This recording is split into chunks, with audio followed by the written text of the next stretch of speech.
नमस्कार। पश्चिम बंगाल को लेकर ताजा सर्वे के हिसाब से 294 सीटों पर पश्चिम बंगाल में किसकी सरकार बनने जा रही है, क्योंकि जिलेवार आंकड़ों में चौंकाने वाले आंकड़े सामने आ रहे हैं। घोषणा पत्र और वोटिंग के ठीक पहले काफी कुछ हलचल पश्चिम बंगाल में इस समय नजर आ रही है। अपने अपने जीत के दावे किए जा रहे हैं, तो इस बार क्या कुछ माहौल बनने जा रहा है। लेकिन महिलाओं को लेकर बड़े बड़े ऐलान किए गए हैं और घोषणा पत्र में महिलाओं को लेकर जो वादे हैं, इन वादों के दम पर 294 सीटों पर किसका पलड़ा भारी नजर आ रहा है। लेकिन महिलाओं को लेकर बड़े बड़े ऐलान किए जा रहे हैं। पहला बात करते टीएमसी के घोषणा पत्र की, और भारत में भारतीय जनता पार्टी ने भी अपना घोषणा पत्र जारी किया है। लेकिन बात की जाए तो महिलाओं को लेकर खासकर लक्ष्मी जो भंडार योजना है 2021 से लागू है, और इसका फायदा 2021 में भी ममता बनर्जी को मिला और 2026 में मिलेगा, ये तो आने वाला वक्त ही बताएगा। लेकिन जिन राज्यों में जिस पार्टी की सरकार है, अगर महिलाओं को लेकर जो योजना लागू है तो उसका फायदा उस राज्य में उस मुख्यमंत्री को मिलता रहा है। ये कई चुनाव में हमने देखा है। और इस भंडार जो योजना है लक्ष्मी भंडार, इसमें 500 रुपए की बढ़ोतरी का वादा ममता बनर्जी ने किया है। यानी सामान्य वर्ग की महिला जो कि 18 से 60 वर्ष के बीच की जिनकी आयु है, उन्हें 1500 रुपए अगर सरकार बनती है तो ये आंकड़ा 2000 पहुंच जाएगा। और SC/ST जो यहाँ पर आंकड़ा है वो 1700 लेकर यहाँ पर बात की जाए तो 2200 की राशि यहाँ पर हो जाएगी। जबकि स्वास्थ्य को लेकर भी बड़े बड़े ऐलान किए गए हैं। युवाओं के लिए अगर बात की जाए तो यहाँ पर बंगाल में जो युवा साथी योजना तहत बेरोजगार युवाओं को 1500 रुपए माह, और किसानों के लिए 30,000 करोड़ का यहाँ पर अलग से विशेष बजट, और यहाँ पर शिक्षा और इंफ्रास्ट्रक्चर को लेकर भी कई बड़े वादे किए गए हैं। यानी सीधा फायदा महिलाओं को लेकर लक्ष्मी भंडार योजना निर्णायक साबित होने जा रही है। जबकि भारतीय जनता पार्टी इसको उलट महिलाओं को लेकर यहाँ पर अगर सरकार बनती है तो बेरोजगार युवाओं को हर महीने 3000 रुपए और महिलाओं को 3000 रुपए यहाँ पर ऐलान किया है। सरकार बनने के 6 महीने के अंदर यहाँ पर UCC लागू करने का ऐलान है। राज्य की जो सरकारी नौकरी इसमें महिलाओं को 33% आरक्षण है और 7वां वेतन समेत कई बड़े वादे। यहाँ पर किसान सम्मान निधि को लेकर भी यहाँ पर 3000 रुपए अतिरिक्त मदद देने का वादा किया। तो क्या कुछ आंकड़ा बनेगा, इस पर चौंकाने वाले आंकड़े हैं। प्रधानमंत्री समेत बड़े बड़े नेता अब बंगाल को लेकर चुनावी मैदान में उतर गए हैं। तो ममता बनर्जी महिलाओं के सहारे क्या 2026 में खेला करने जा रही हैं, इस पर महत्वपूर्ण आंकड़े यहाँ पर सामने आ चुके हैं। साल 2021 में ममता बनर्जी ने एकतरफा जीत हासिल की 215 सीटें, जबकि भारतीय जनता पार्टी ने भी 77 सीटें हासिल की हैं। और यहाँ पर बात की जाए तो इस बार क्या कुछ होने जा रहा है, सत्ता में किसकी वापसी, क्या कुछ आंकड़ा होगा, इस पर चौंकाने वाले आंकड़े सामने आ चुके हैं। तो बात की जाए जिलेवार आंकड़ों में, यहाँ पर कुंच बिहार की 9 सीटों में टीएमसी को 4 सीटें, भारतीय जनता पार्टी को यहाँ 5 विधानसभा सीटें मिलने की संभावना सामने आ रही है। अलीपुरद्वार की 5 सीटों में टीएमसी को 1 सीट तो भारतीय जनता पार्टी को 4 सीटें यहाँ पर मिल सकती हैं। जलपाईगुड़ी की 7 सीटों को लेकर बात की जाए तो टीएमसी को 3 सीटें, भारतीय जनता पार्टी को 4 सीटें, कांग्रेस अन्य के खाते में यहाँ पर 0 सीट जा सकती है। आपको बता दें कि कांग्रेस सभी 294 सीटों पर अलग चुनावी मैदान में है। भारतीय जनता पार्टी की बात की जाए तो 200 यहाँ पर 93 सीटों पर, और टीएमसी भी 293 सीटों पर चुनाव लड़ रही है, और एक अन्य मोर्चा भी बना है, ये भी महत्वपूर्ण हो जाता है।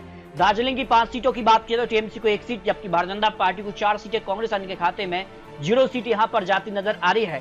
जबकि उत्तर दिनाजपुर की 9 सीटों में टीएमसी को 7 सीटें, भारतीय जनता पार्टी को केवल 2 सीटें, कांग्रेस अन्य के खाते में यहाँ पर 0 सीट जा सकती है। दक्षिण दिनाजपुर की 6 विधानसभा सीटों में टीएमसी को 4 सीटें, भारतीय जनता पार्टी को 2 सीटें मिल सकती हैं, और कांग्रेस अन्य के खाते में यहां पर 0 सीट जा सकती है।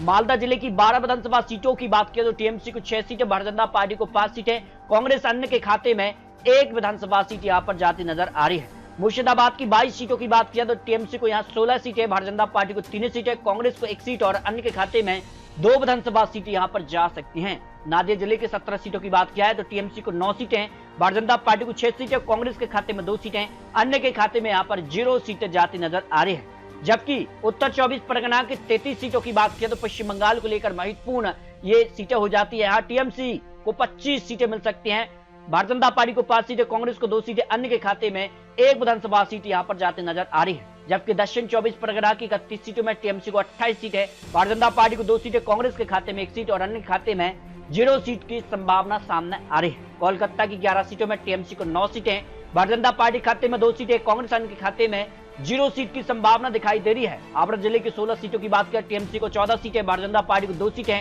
कांग्रेस अन्य के खाते में 0 सीटें यहाँ पर जाती नजर आ रही है।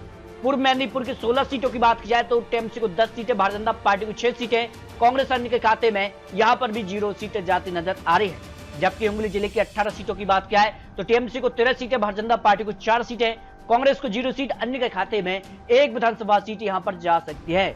पश्चिम मेदिनीपुर की 15 सीटों का जो विश्लेषण ओपिनियन पोल सामने आ रहा है, इसमें टीएमसी को 12 सीटें, भारतीय जनता पार्टी को 3 सीटें, कांग्रेस अन्य के खाते में यहां पर 0 सीट जा सकती है। मुरैना जिले की 9 सीटों की बात किया, टीएमसी को 2 सीटें, भारतीय जनता पार्टी को 7 सीटें, कांग्रेस अन्य के खाते में यहां पर 0 सीट मिल सकती है, जो ओपिनियन पोल सामने आ रहा है। झारग्राम की 4 सीटों में टीएमसी को सभी 4 सीटों पर जीत की संभावना है, भारतीय जनता पार्टी, कांग्रेस अन्य के खाते में 0 सीट जा सकती है। बांकुरा की 12 सीटों में टीएमसी को 2 सीटें, भारतीय जनता पार्टी को 10 सीटें, कांग्रेस अन्य के खाते में 0 सीट यहां पर जा सकती है।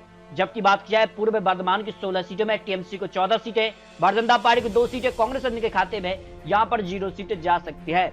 जबकि पश्चिम बर्धमान की 9 सीटों की बात करें तो टीएमसी को 5 सीटें, भारतीय जनता पार्टी को 4 सीटें, कांग्रेस अन्य के खाते में 0 सीटें जा सकते हैं। इस तरह से बात की जाए तो काफी हलचल इस समय नजर आ रही है। बीरभूम की 11 सीटों में टीएमसी को 8 सीटें, भारतीय जनता पार्टी को 3 सीटें, कांग्रेस अन्य के खाते में 0 सीटें जा सकती है, जो पश्चिम बंगाल को लेकर 294 सीटों का विश्लेषण सामने आ रहा है। काफी हलचल इस समय पश्चिम बंगाल में नजर आ रही है। कई सर्वे यहाँ पर पलटते नजर आ रहे हैं, जिसका से पश्चिम बंगाल को लेकर लेटेस्ट और नए आंकड़े सामने आ रहे हैं। पश्चिम बंगाल को लेकर बात की जाए तो इससे पहले भी आपको यहाँ पर 8 से 10 बड़े एजेंसियों के आंकड़े दिखाए थे, जिनमें भी टीएमसी का पलड़ा भारी नजर आ रहा है। बात की जाए 294 सीटों को लेकर जिलेवार आंकड़ों में टीएमसी 160 से लेकर 198 सीटों के आसपास यहां पर नजर आ रही है। जो बहुमत का आंकड़ा 148 सीटें उसके आसपास टीएमसी नजर आ रही है, जबकि भारतीय जनता पार्टी 85 से लेकर 130 सीटें और अन्य और कांग्रेस को बात की जाए तो 7 सीटें कांग्रेस खाते में और अन्य के खाते में 4 सीटें मिलने की संभावना ओपिनियन पोल में सामने आ रही है। इस तरह से पश्चिम बंगाल को लेकर बात की जाए तो चौंकाने वाले आंकड़े सामने आ रहे हैं।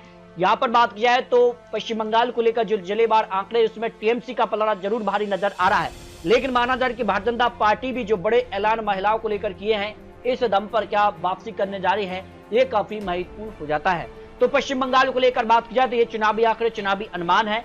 आपको क्या लगता है पश्चिम बंगाल में अगली सरकार किसकी बनने जा रही है? 4 मई को नतीजे सामने आ जाएंगे, क्योंकि पश्चिम बंगाल में 2 चरणों में चुनाव है।